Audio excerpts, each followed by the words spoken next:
Sometimes family can be your biggest haters. Yes, sir. Let me say it louder. For my chosen ones in the back. Listen, family. Sometimes family can be your biggest haters. Listen, y'all. The people who raised us, we were raised with, birthed us, or the ones that you have birthed, you're not expecting for them to be the ones who betray you first.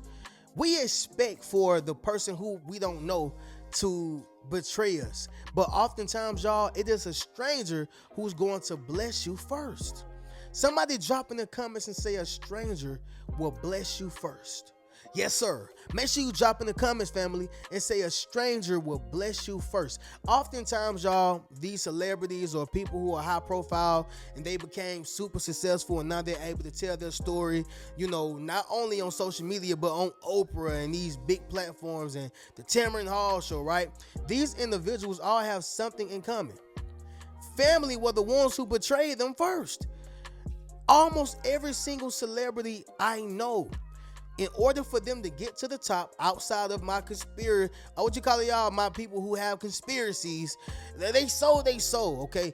Outside of that, y'all, most people have been betrayed by family members because the family members did not believe in their dream, their vision. They always tried to bring them down. They tried to remind them of who they were. That is the biggest thing with family. They're going to remind you of you being a nobody, having ashy knees. You had a peasy head. Your daddy wasn't in your life. Your mama used to beat you. I mean, the list goes on, y'all. And they want to keep you labeled as that person that you were 10, 15, 25, 30 years ago. They don't want you to grow. Somebody drop in the comments and say, I must grow. Yes, sir. Make sure you drop in the comments, family, and say, I must grow. Now, here's how family do. Y'all ever been driving on the interstate? I'm sure most of y'all have. If you haven't, y'all listen to the analogy. You driving on the interstate and you minding your business. You listening to your Kurt Franklin. You may be listening to your Bobby Brown, or you may be listening to your James Brown. And when you're on that interstate, you just minding your business. A car, a van, a truck, whatever may just switch. That's going to cause you to have to do something. Maybe you're going to have to slam on brakes, but that can cause an accident. Maybe you're going to have to hurry up and go to the other lane, but that can cause an accident. Or maybe you just going to sit there and that still causes an accident. Reno, what are you saying right now? Sometimes you have to drive for yourself and the other driver. And so what that does is it prevents a major situation, right? Or it contributes to preventing a major situation. Sometimes, y'all, you just can't stop fate, right? I mean, we're not God, we're not angels, we're not, the person who started this world and can end it. So sometimes, y'all, things are going to happen. But for the most part, if you can avoid a situation, then you will be able to avoid it, right? But my whole point, y'all, is you got to drive for yourself and the other driver. You got to think for yourself and the other person, the other friend, the other family member, because they will switch up on you and you won't see it coming. You won't see it coming. You will think that everything is okay. You will think that they still love you. You will think that they support you. You will think that they still have your best interests at heart. The whole time they are plotting. Why? Because they want your spot. They can't figure out why you are the one who are becoming successful. All right. And it's sad, y'all, because instead of winning with you, they rather you lose with them. That's sad, y'all. But anyway, let's go ahead and get directly into this, y'all. Another requested video, and I had to touch on this because for those who are chosen, for those who are going to be successful, for those who are trying to, accomplish some goals, for those who are trying to stop bad habits, all these things, y'all, this video is specifically for you because family are going to be your biggest haters. I'm telling y'all, not a stranger, not somebody who don't really know you. I'm not saying they can't hate on you, and I'm not saying that they can't harm you. But what I'm saying is some of your biggest hate is going to come from people that are the closest to you. And it's coming from them first. That t-shirt company you want to start, they're not going to buy one. Them videos that you're doing every day, they ain't gonna watch it. And if they're watching it, they're watching to specifically criticize. That book you writing, they not gonna read it. And if they buy it, they're only reading it to criticize. Family can be your biggest haters, okay? Somebody drop in the comments and say, I see you hating. But yes, family, we are still on the great couch, all right? Had to give y'all another banger, okay? And so let's go ahead and get into it. Leave a thumbs up on this video, as well as subscribe to the channel. Yes, sir. Not only that, y'all, but y'all be sure to ring my bell so you can be notified after every single video I post. Let's do it, y'all. Number one, the first reason why your family are your biggest haters is because they know you, all right? It may sound cliche, but this is one of the realest things I said during this entire video. They know you.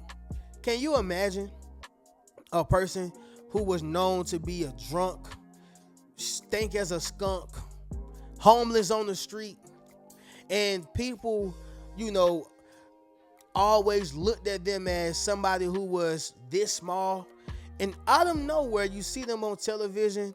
They ride around with the president of the United States. They are known to be a multi-millionaire, and now they have everything known to man. Well, those people who they used to be with or be around, stay with or stay around, are going to, number one, feel entitled. Number two, they're going to be very jealous. Number three, they're going to be saying, you were just homeless. You were just stank as a skunk. You were nobody. They're going to remind him or her of their past, simply because this is what I remember, and I don't give you the space to grow. I don't give you the space to become something bigger, to become something better. You don't get that space with me. It's almost like saying, I don't forgive you for the mistakes that you have made to get yourself in that situation. I don't forgive you for asking me for $20 or $200. I don't forgive you for being less than at that time. I don't forgive you for that. And matter of fact, how dare you have the audacity to call yourself being successful? How dare you chase your dreams? How dare you? You was just a homeless stank skunk who had nothing. Family, this is how your family view you, all right? This is how family view you, simply because they see you as the competition, and they see you as a person who is not deserving of success. Somebody drop in the comments and say, I deserve it. Yes, sir. Make sure you drop in the comments, family, and say, I deserve it, all right? Now, here's the thing, y'all. Tyler Perry lived in his car, lost jobs, homeless. I mean, he was going through it. And then here your auntie or your cousin or your mom, your dad, whoever it is, say, man, that boy Tyler Perry went through it, man. But, that's what happens, and now he's able to be rich and successful. Man, I need to get with Tyler Perry myself. But you look at me and tell me how this is who I was in the past, and I ain't gonna be nothing more than that. Sounds hypocritical to me. Sounds contradicting to me. Sounds like you're worshiping somebody else's ground that you don't even know. But the fact that you know me, I can't be successful. You see the parallel, y'all? You see the contradiction? You see the hypocrisy? The fact that they know you, you can't be nothing more. But they don't know Mr. Tyler Perry. They don't know Mr. Steve Harvey. They know him, but not personally, right? They are a fad to them. They are an object. They are something that, in their mind, it's a fantasy. I'll never meet Tyler Perry. I'll never meet Steve Harvey, right? So they respect the story, the grind, and the hustle for what it is. But they don't respect Joe's story because they are included in it. They don't respect Joe grind because you had to grind while they was around. They don't respect who you are and what you had to do to build your foundation. They don't respect it because they feel like it's all fake. It's not real. Well, I was around. I seen that. Y'all, I was watching the documentary that Michael Vick is putting together with the evolution of black quarterbacks. And one thing it said on there was, sometimes we live in history and we don't even know it. Can you imagine how it was living when Malcolm X and Martin Luther King and Rosa Parks and James Baldwin and all these guys, Fred Hampton, all these guys who were doing revolutionary acts? At that time, I'm sure they were just like, hey, we just, we're fighting for our rights. But today, it's in history books. But see, although you know that you're doing something revolutionary and you're doing something legendary, they don't see it as that. They see you just, he just writing that book again. He just writing another song. He just, or she just, they minimize it. It all comes from family.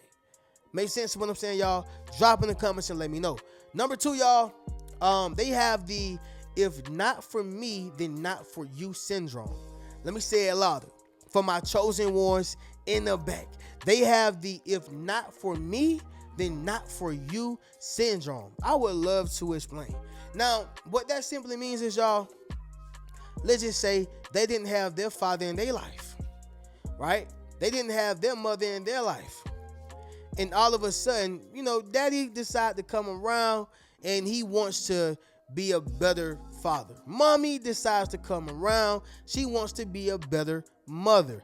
And here you are, just getting the best versions of them, right? You ain't got nothing to do with nothing. You ain't asked to even be here. You are just reaping the benefits of the better half of your parents now.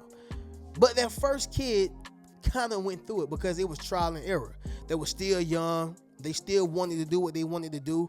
And that other kid just kind of got the back end of the stick. And it's very, very, very unfortunate.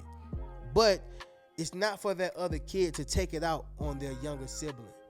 Make sense to what I'm saying, y'all? So it is the if not for me, then not for you syndrome. If mom wasn't there for me, then she's not going to be there for you. If dad wasn't there for me, then he's not going to be there for you. People have the same mindset when it comes to dreams and visions and, your goals and aspirations. If I couldn't achieve my dreams, then you're not going to achieve yours. If I wasn't able to get the support and resources, then you're not going to be able to get the support and resources. And they really mean that. They'll try to make it very difficult for you, right? Maybe you got to go to the library so you can get your stuff done for school. They'll try to keep you away from the library. Anything that contributes to your dream or anything that even makes you happy, it get down to that point. Anything that makes you happy, they'll try to keep you away from it. If you need a ride, sorry, man, can't. I'm busy. I'm busy. I'm busy feeding the dogs, man. I'm busy. I gotta go. I can't even remember, but I'm busy. You see how that works, y'all? They don't even want to contribute to it because they have that same mindset. It's that syndrome. If not for me, then not for you. It's sad, y'all. Number 3, you are obviously different, okay? Let me say it louder. For my chosen ones in the back. Listen, family, you are obviously different, okay? You may have a different mindset from them. If you come from a family full of women who carry themselves, whorishly, and if you are the type of woman who wants to go the opposite of them, you're going to be persecuted, treated hostile, and they're not going to like you because you are obviously different.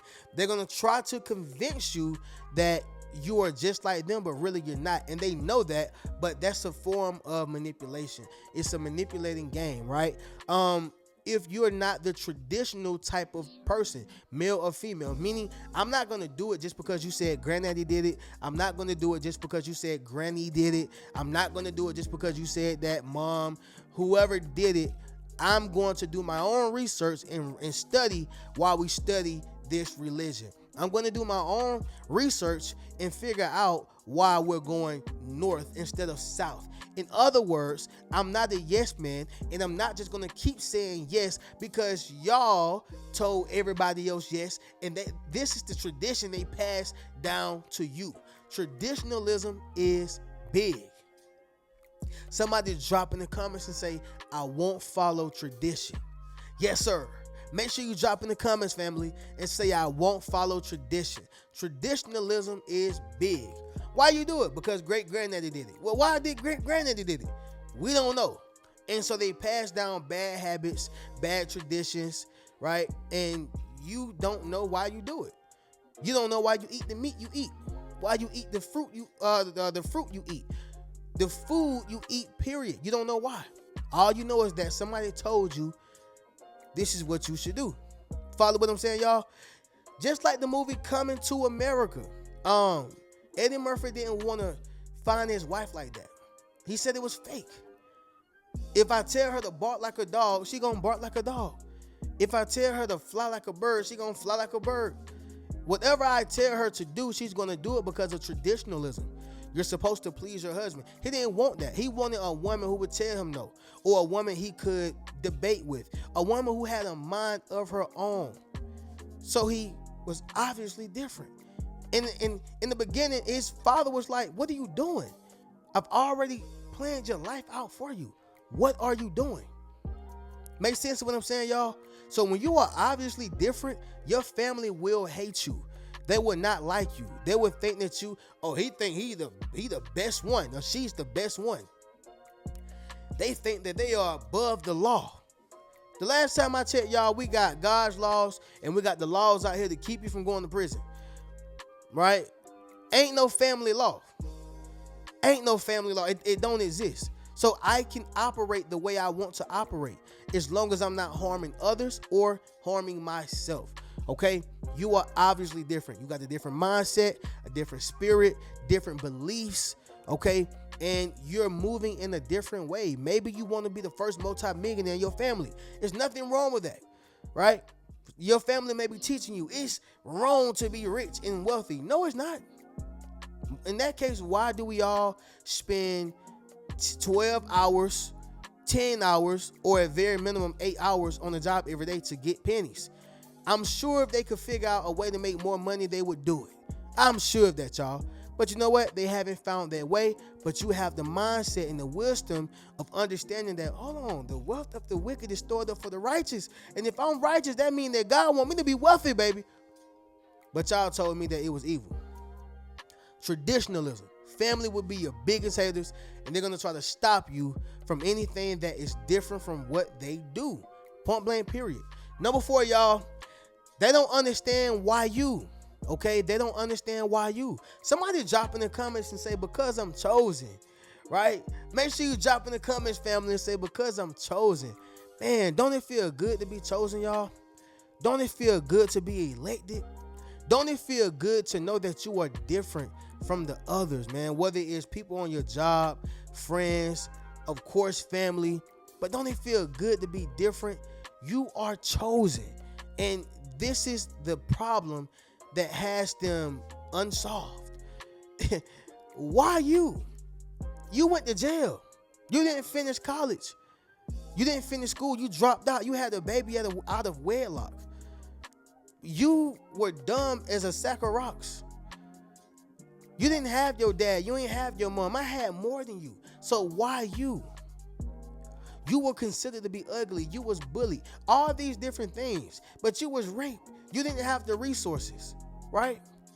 And so what's happening is, y'all, they're trying to gauge where you came from to where you are going. And better yet, where you belong. When God has a decree over your life, y'all, they can't get in between where you belong. This is about where you belong. Y'all, some of these football players I look at and I say, man, they trash. But some of these football players I look at and say they belong there. They was going there regardless. It was in the cards for them. It was a decree. It was a decree for them to be able to take that route and create financial abundance for their family and the family that they're going to create. You can't get in the way of what God has for someone. So when you ask a person, why you? Why you?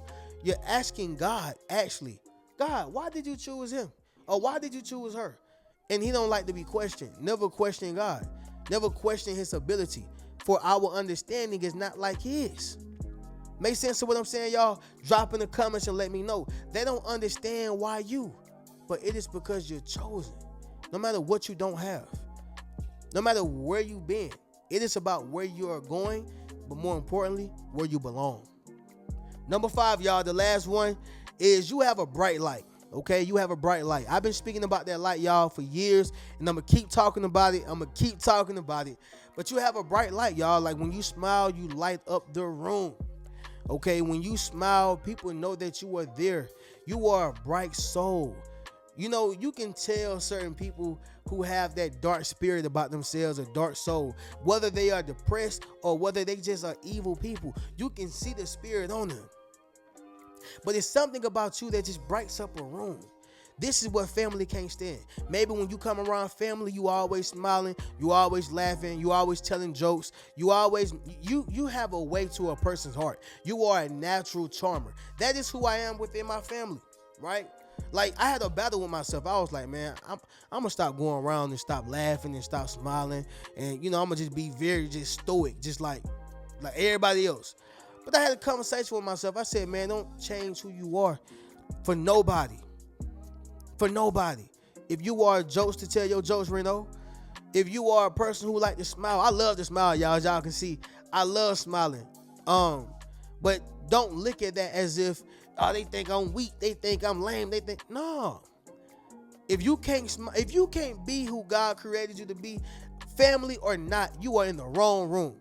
If I can't be who I need to be, if I can't be the authentic person that God created, then I am in the wrong room. Matter of fact, why am I here again?